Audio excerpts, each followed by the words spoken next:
il est à 14%, c'est jamais. Bon alors évidemment non, parce que je vois qu'il y en a qui me regardent de manière un petit peu chelou. Évidemment non, pour répondre à votre interrogation, je ne suis pas Thierry Henry, voilà.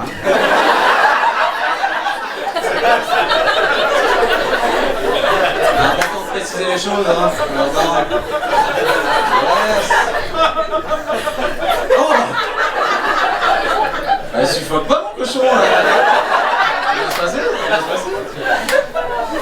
Il y en a qui regardent les chaînes d'infos, continue un peu ici, LCI, CNews, BFM, tout ça? Non. Oh, mon demi-tour. Putain, c'est si honteux que ça. Ah, j'ai l'impression que je suis arrivé, je vous ai demandé... Il y en a qui ont des MST dans la salle? Herpès, sida, syphilis. Alors moi, contrairement à vous, j'ai pas honte de le dire, hein, je les kiffe, vraiment. Je regarde ça d'ailleurs comme des pièces de théâtre. Bon, après petit truc relou, j'avoue, c'est des pièces en nana qui recommencent en boucle toutes les 15 minutes. Ah, je te jure, quand tu les regardes, t'as l'impression d'écouter parler de ta grand-mère qui a Alzheimer. Et ils sont partis les Allemands, ils sont partis les Allemands, ils sont partis les Allemands, ils sont... Ben oui, ils sont partis, putain. Hein, t'as toujours pas remarqué que depuis tes cheveux ils avaient repoussé, hein?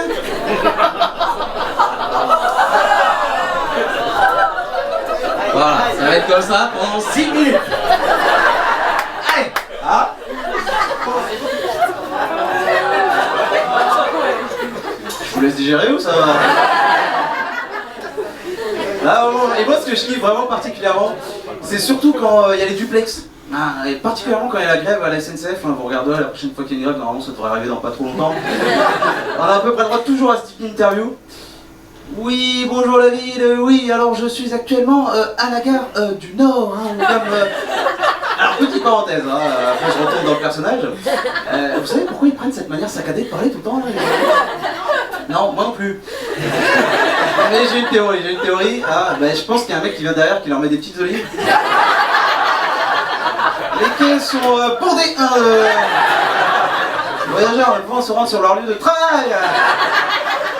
Des cheminots qui, malgré leurs nombreux avantages et privilèges, ne sont visiblement pas satisfaits. Je me trouve actuellement avec Sylvie qui me disait tout à l'heure en avoir marre d'être prise en otage. Hein. D'ailleurs, le terme que vous avez utilisé tout à l'heure, celui de prise d'otage.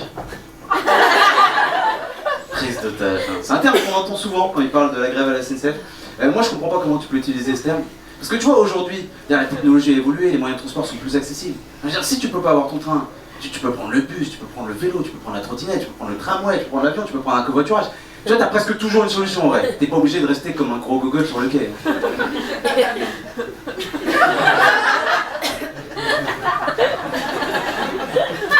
Il est pas passé le...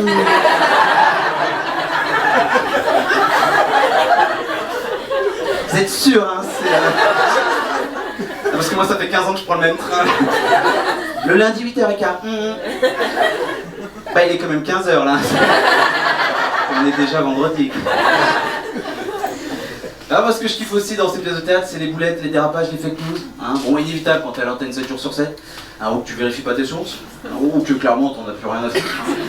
Ah bah pendant le confinement, on a eu le droit à des petits trucs croustillants, je sais pas si vous vous souvenez. Hein, notamment de la part de certains intervenants en plateau qui mélangeaient dans la même phrase prostitution, sida, vaccin et Afrique.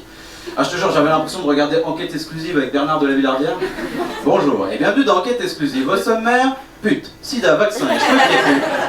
Découvrez la face cachée de l'Afrique.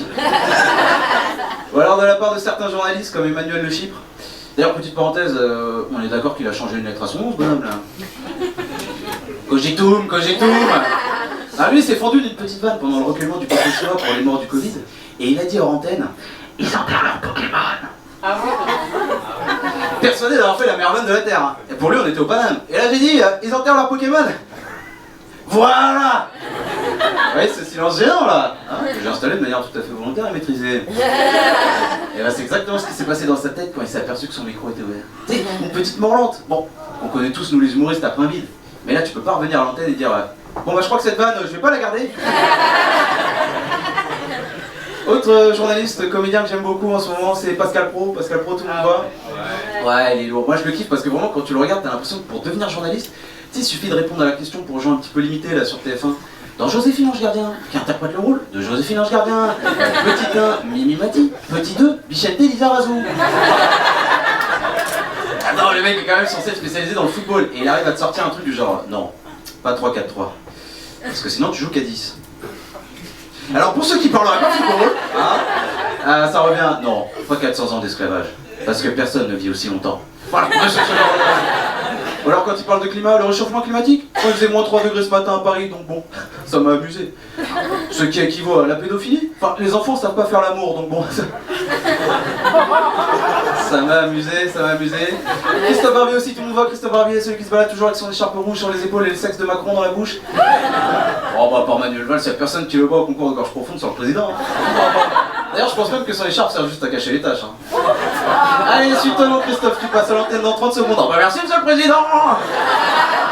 Parce que sous une lampe UV, tu vas avoir 2-3 petites surprises. Mais bon, celui que je préfère, évidemment, il est là, c'est Eric, c'est Zézé, c'est Zemmour, peut-être notre futur président, on sait pas. Là, moi, je l'aime beaucoup, parce que lui, vraiment, en ce moment, là, il dérape plus, il fait du drift. Je te jure, fou dans Fast and Furious, c'est l'encul Vin Diesel. D'ailleurs, c'est assez ouf, parce que Marine, elle a refusé de débattre avec lui il y a pas longtemps, et je me dis, quand même, c'est assez dingue, parce que la meuf, son père, c'est Jean-Marie Le Pen. Il a inventé le Front National, mais pour elle, Zemmour, c'est trop. Oui, non, mais vous savez, moi aussi, j'ai mes limites. La statue d'Hitler, dans le salon. À côté de celle de Jaffar, oui, tout à fait. Ouais, il est tellement fort, Zemmour, que je vais terminer avec un petit top 5 de ses meilleures tirades, ses meilleures interventions. J'ai mis ça sous forme de Martine à la plage. Voilà, donc vous pouvez participer, n'hésitez pas.